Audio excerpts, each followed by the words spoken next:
శ్రీమన్నారాయణ 2026వ సంవత్సరం కర్కాటక రాశి వారి గ్రహస్థితి ఒక్కసారి పరిశీలిస్తే ముఖ్యంగా గురుడు 12/1 ఇంట గురు సంచారం ఉంటుంది. జనవరి 1 నుంచి జూన్ 1 వరకు గురువు మిథున రాశిలో 12వ ఇంట సంచరిస్తూ ఉండడం వలన ఆర్థిక నష్టాలు, వ్యాపార పరంగా అంత అనుకూలించదు. అలాగే కుటుంబ సమస్యలు, సంతాన సమస్యలు కలుగుతాయి. జాగ్రత్త అనేది అవసరము. ముఖ్యంగా ఏప్రిల్ 17 నుండి జూన్ 17 వరకు రవిగ్రహం అనుకూలించడం వలన నూతన ఉద్యోగ అవకాశాలు, ఉద్యోగ ప్రయత్నాలు మంచి ఫలితాలనిస్తాయి.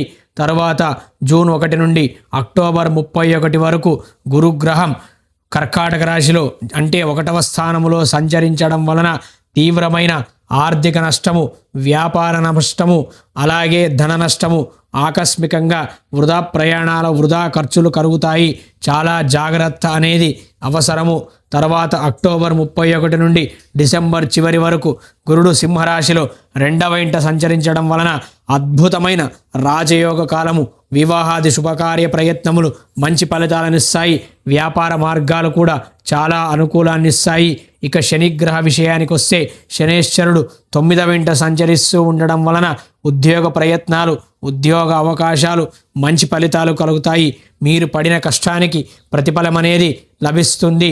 గురుగ్రహ స్తోత్రాన్ని పారాయణ చేయండి, చాలా మంచి ఫలితాలు కలుగుతాయి.